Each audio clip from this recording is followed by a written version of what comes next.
योग्यता कंपाउंडर की नहीं और बन गए स्वास्थ्य मंत्री। सोरेन के मंत्री पर बीजेपी विधायक का हमला। झारखंड के सबसे बड़े चिकित्सा संस्थान रिम्स की लचर स्वास्थ्य व्यवस्था से नाराज कांके विधानसभा सीट से भाजपा विधायक समरी लाल ने स्वास्थ्य मंत्री बन्ना गुप्ता पर जमकर भड़ास निकाली। उन्होंने कहा कि बन्ना गुप्ता की कंपाउंडर ड्रेसर बनने की योग्यता नहीं है और वह बन बैठे हैं राज्य के स्वास्थ्य मंत्री। उन्होंने कहा कि असक्षम मंत्री के कारण राज्य का स्वास्थ्य सिस्टम बीमार हो गया है। बता दें कि राज्य के सबसे बड़े अस्पताल रिम्स की कुव्यवस्था के कारण हर दिन राज्य के विभिन्न जिलों से आने वाले मरीजों की मौत हो जा रही है। अरबों रुपए की बजट राशि स्वीकृत होने के बावजूद राज्य में स्वास्थ्य व्यवस्था सुधरने का नाम नहीं ले रही है। भाजपा विधायक समरी लाल ने कहा, अगर दयनीय स्वास्थ्य सिस्टम के लिए कोई जिम्मेदार है तो वह है स्वास्थ्य मंत्री बन्ना गुप्ता।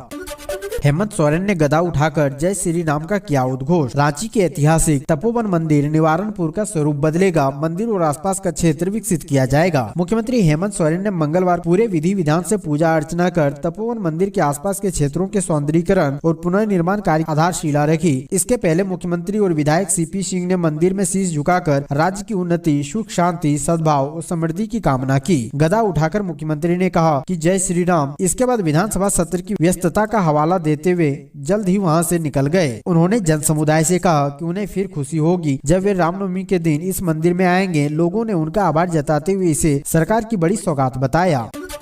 रामनवमी व सरहुल पर्व को लेकर थाना परिसर में हुई शांति समिति की बैठक। सिमडेगा के केलोबीरा थाना परिसर में रामनवमी व सरहुल पर्व को लेकर शांति समिति की बैठक हुई, जिसकी अध्यक्षता अंचल अधिकारी हरीश कुमार व थाना प्रभारी प्रभात कुमार ने किया, जिसमें मुख्य रूप से प्रखंड विकास पदाधिकारी अखिलेश कुमार व प्रखंड के विभिन्न पंचायतों के मुखिया और पंचायत प्रतिनिधि, बजरंग दल के अध्यक्ष, सदस्य, रामनवमी समिति और अखाड़ा के सदस्य शामिल हुए। बैठक में सरहुल व रामनवमी पर निकाले जाने वाले जुलूस को लेकर चर्चा की गई। साथ ही पर्व को शांतिपूर्ण और सौहार्दपूर्ण तरीके से मनाने का निर्णय लिया गया। भगवान राम के त्योहार पर झारखंड में तकरार। बीजेपी ने कहा, आस्था पर चोट बर्दाश्त नहीं। झारखंड विधानसभा में पूरे दिन रामनवमी का मुद्दा गुंजा। प्रशासन की तरफ से डीजे पर रोक लगाई गई है, जिसे लेकर बीजेपी के विधायकों ने सरकार के खिलाफ मोर्चा खोल दिया। सदन में ही बीजेपी के विधायक ने जय श्री राम के नारे लगाए। इस दौरान कांग्रेस विधायक दीपिका पांडे ने बीजेपी विधायकों पर बेवजह सदन की कार्रवाई बाधित करने का आरोप लगाया। तंज कसते हुए दीपिका पांडे ने पूछा कि क्या श्री राम ने कहा है कि बिना डीजे रामनवमी नहीं मनेगा। वहीं झारखंड में रामनवमी पर डीजे पर बैन को लेकर बीजेपी विधायकों ने सरकार के खिलाफ नारेबाजी की। बीजेपी के आरोप पर सत्ताधारी दल की तरफ से मंत्री चंपई सोरेन सहित कांग्रेस विधायकों ने बीजेपी पर पलटवार किया है। कांग्रेस विधायक इरफान अंसारी ने बीजेपी को हिंदू का नकली हितैषी बताया, तो बीजेपी विधायक रणधीर सिंह ने राज्य सरकार पर तुष्टीकरण करने का आरोप लगाया।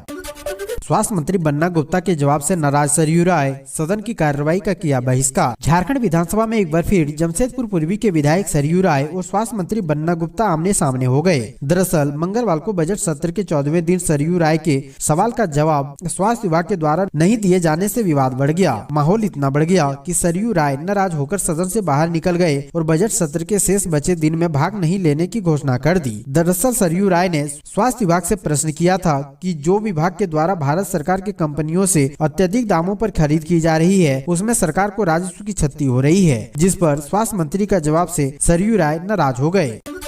14 करोड़ 67 लाख से तपोवन मंदिर का आसपास के इलाके होंगे विकसित। सीएम हेमंत सोरेन ने रखी आधारशिला, ये है एक्शन प्लान। झारखंड की राजधानी रांची के निवारणपुर स्थित ऐतिहासिक तपोवन मंदिर का स्वरूप बदलेगा। धार्मिक तीर्थ स्थल के रूप में इसकी अलग पहचान बनेगी। श्रद्धालुओं के लिए यहाँ कई सुविधाएं उपलब्ध होगी। मंदिर और आसपास का क्षेत्र विकसित किया जाएगा। मुख्यमंत्री हेमंत सोरेन ने मंगलवार को पूरे विधि विधान से पूजा अर्चना कर तपोवन मंदिर के आसपास के क्षेत्रों के सौंदर्यीकरण और पुनर्निर्माण की कार्य की आधारशिला रखी।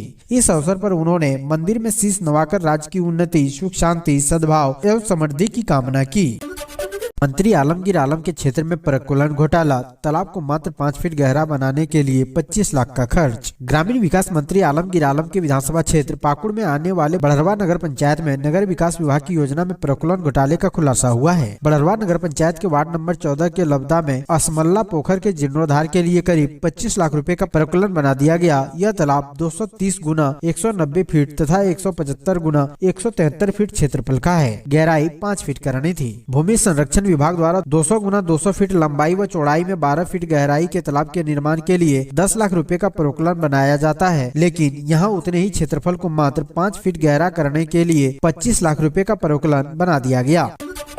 रांची एयरपोर्ट से 7 नए शहरों के लिए शुरू हो रही विमान सेवा, इन स्थानों पर जाने वालों को मिलेगा लाभ। रांची का बिरसा मुंडा एयरपोर्ट 26 मार्च से देश के 7 नए शहरों से जोड़ने जा रहा है। रांची के बिरसा मुंडा एयरपोर्ट से 26 मार्च से 28 अक्टूबर तक के लिए समर शेड्यूल जारी कर दिया गया है। इस शेड्यूल में जयपुर, गोवा, कोचीन, मंगलुरु, विशाखापट्टनम, श्रीनगर और देवघर के लिए विमान सेवा शुरू होने जा रही है। इसमें देवघर के लिए इंडिगो की फ्लाइट देवघर रांची देवघर शुरू हो रही है। यह फ्लाइट देवघर से दिन के 12:10 पर रांची पहुंचेगी और 12:40 पर वापस देवघर के लिए उड़ान भरेगी। रांची के बिरसा मुंडा एयरपोर्ट के निदेशक KL अग्रवाल ने बताया है कि श्रीनगर के लिए एयर एशिया अपनी सेवा शुरू करने जा रहा है। एयर एशिया की यह फ्लाइट दिल्ली रांची दिल्ली होते हुए श्रीनगर जाएगी। यह फ्लाइट सुबह 8:15 पर रांची पहुंचेगी और 8:45 पर उड़ान भरेगी।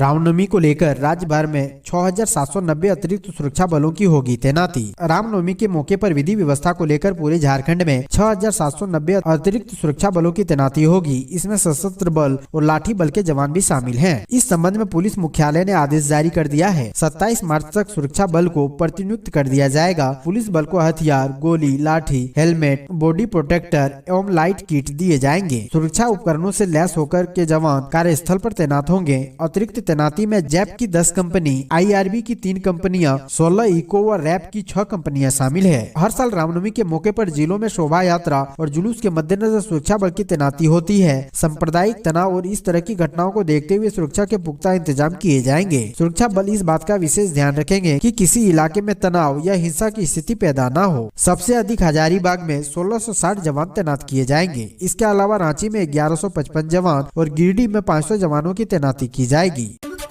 झारखंड के शिक्षित बेरोजगारों को हेमंत सरकार देगी आर्थिक मदद। देश में पढ़े लिखे बेरोजगार लोगों की कमी नहीं है। देखा जाए तो बेरोजगारों में पढ़े लिखे लोगों की ही तादाद ज्यादा है। युवकों के पास डिग्री तो है लेकिन उन्हें रोजगार नहीं मिल रहा है। इसी को देखते हुए हेमंत सरकार ने मुख्यमंत्री प्रोत्साहन योजना 2023 की शुरुआत की है। झारखंड मुख्यमंत्री प्रोत्साहन योजना राज्य के हेमंत सोरेन की सरकार द्वारा शुरू की गई है। इस योजना के तहत राज्य के शिक्षित और बेरोजगार नागरिकों को आर्थिक सहायता प्रदान की जाएगी ताकि वे अपनी स्थिति सुधार सके। इस योजना के पात्र नागरिकों के हेमंत सरकार की तरफ से साल में एक बार 5,000 रुपए की आर्थिक मदद के रूप में दिए जाएंगे। यह राशि सीधे लाभुकों के खाते में ट्रांसफर कर दिए जाएंगे। यह राशि शिक्षित बेरोजगार नागरिकों को तब तक दी जाएगी जब तक उन्हें रोजगार नहीं मिल जाता। रामनवमी के जुलूस और डीजे को लेकर सदन में जोरदार हंगामा। सदन में हजारीबाग, पलामू और चतरा में रामनवमी जुलूस को लेकर फिर हंगामा हुआ। बीजेपी विधायक भानु प्रताप शाही ने कहा कि क्या तालिबानी शासन में रह रहे हैं। पहले हजारीबाग के बाद अब पलामू में भी ढोल व ताशा बजाने पर रोक लगा दिया गया है। हम हिंदू इसे बर्दाश्त नहीं करेंगे। इधर प्रदीप यादव ने कहा कि हम भी राम के भक्त हैं, मगर राम के नाम पर ये लोग दंगा करते हैं, राम के नाम पर ये लोग नाटक करते हैं। वहीं दीपिका पांडे ने कहा कि क्या हिंदू धर्म का काम मुस्लिम समाज को नीचा दिखाने का है, क्योंकि जिस तरह से मनीष जायसवाल ने इरफान को तालिबानी कहा उससे यही प्रूफ होता है कि इसके बाद इरफान और उमा शंकर अकेला वेल में आ गए। मनीष जायसवाल ने कहा कि सबसे अधिक दंगे झारखंड में हुए। जेएमएम कांग्रेस के वोट बैंक में शेंगमारी कर रहा है।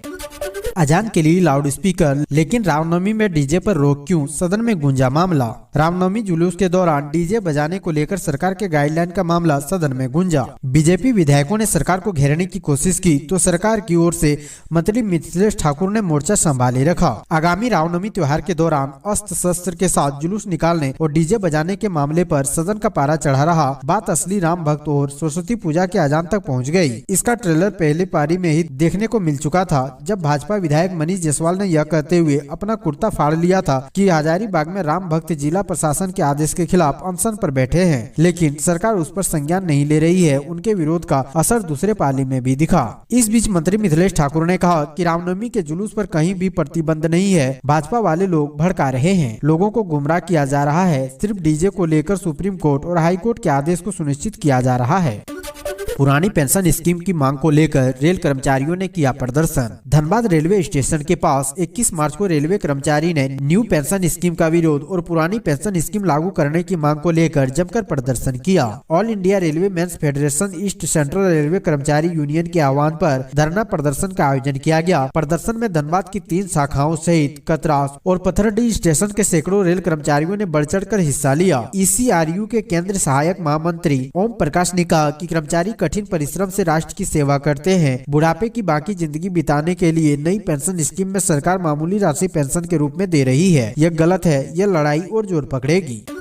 आधार पैन लिंकिंग का बढ़ा सकता है आखिरी डेट। आधार पैन लिंकिंग का बढ़ सकता है आखिरी डेट। अधीर रंजन ने पीएम मोदी को लिखी चिट्ठी। आधार और पैन कार्ड लिंक कराने की आखिरी तारीख 31 मार्च तय है। इस समय सीमा के अंदर अगर कोई अपना पैन और आधार को लिंक नहीं करता है तो उसका पैन कार्ड डीएक्टिव हो जाएगा। इसके लिए जुर्माने का भी प्रावधान है। लेकिन इस बीच अच्छी खबर आ रही है कि सरकार लिंकिंग के समय सीमा को आगे बढ़ा सकती है। ऐसा इसलिए क्योंकि कांग्रेस ने प्रधानमंत्री नरेंद्र मोदी को पत्र लिखकर समय सीमा को आगे बढ़ाने की मांग की है। कांग्रेस सांसद अधीर रंजन चौधरी ने पीएम मोदी को पत्र लिखकर पैन कार्ड को आधार कार्ड से लिंक कराने की समय सीमा को अगले 6 महीने तक बढ़ाने का अनुरोध किया है। उन्होंने पीएम से इस प्रक्रिया को निःशुल्क करने का अनुरोध किया है।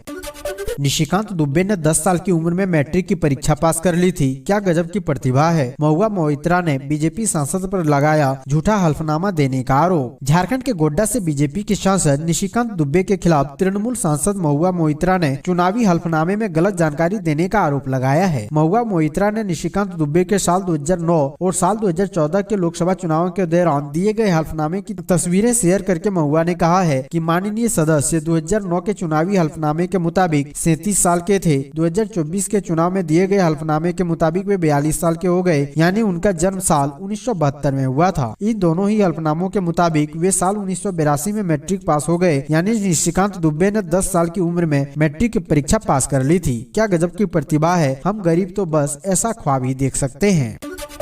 झारखंड में नक्सलियों का तांडव, 5 ट्रैक्टर में लगा दी आग, 40 लोगों ने किया ईंट भट्टे पर हमला। नक्सलियों ने 40 की संख्या में ईंट भट्टे में काम करने वाले मजदूरों पर हमला किया।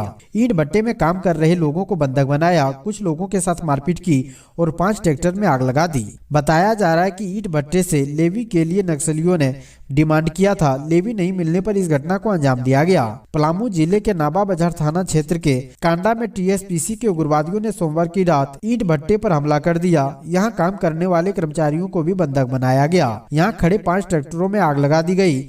उग्रवादियों की संख्या 30 से 40 के आसपास बताई जा रही है। रामनवमी को लेकर रांची जिला प्रशासन अलर्ट, अफवाह फैलाने वालों पर होगी कार्रवाई। डीजे को लेकर गाइडलाइन का पालन करें। रामनवमी शांतिपूर्ण संपन्न कराने को लेकर रांची जिला प्रशासन अलर्ट है। इसको लेकर डीसी राहुल सिन्हा और एसएसपी किशोर कौशल ने मंगलवार को केंद्रीय शांति समिति की बैठक की। बैठक में केंद्रीय शांति समिति के सदस्यों ने रामनवमी के दौरान बेहतर व्यवस्था को लेकर अपनी अपनी बातें रखी। साफ सफाई, वाहनों की व्यवस्था, अखाड़ों के जुलूस लाइसेंस, महिला पुलिस बलों की प्रतिनियुक्ति समेत कई सुझाव दिए। डीजे को लेकर गाइडलाइन का पालन करने को भी कहा। सेल्फी और रील बनाने के चक्कर में 3 पुलिस कर्मी सस्पेंड, रामगढ़ एसपी पीयूष पांडे ने की कार्रवाई। यदि आप भी पुलिस वाले हैं और रील बनाने, सेल्फी लेने की शौकीन हैं तो यह खबर आपके लिए है। दरअसल ड्यूटी के दौरान सेल्फी लेने के चक्कर में 3 पुलिसकर्मियों को सस्पेंड किया गया है। रामगढ़ एसपी ने यह कार्रवाई की है। सेल्फी बना रहे मांडू थाना के सभी पुलिस वालों को लाइन हाजिर किया गया है। काम में लापरवाही बरतने के आरोप में रामगढ़ एसपी ने 3 पुलिसकर्मियों को सस्पेंड कर दिया है। सभी पुलिसकर्मी रामगढ़ के मांडू थाना में पदस्थापित थे।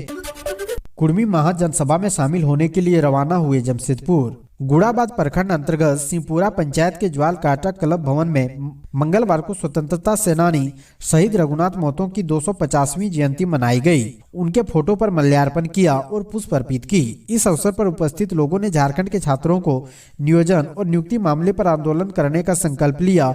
इसके बाद उपस्थित ग्रामीण गोपाल मैदान जमशेदपुर कुर्मी महाजनसभा में शामिल होने के लिए रवाना हुए।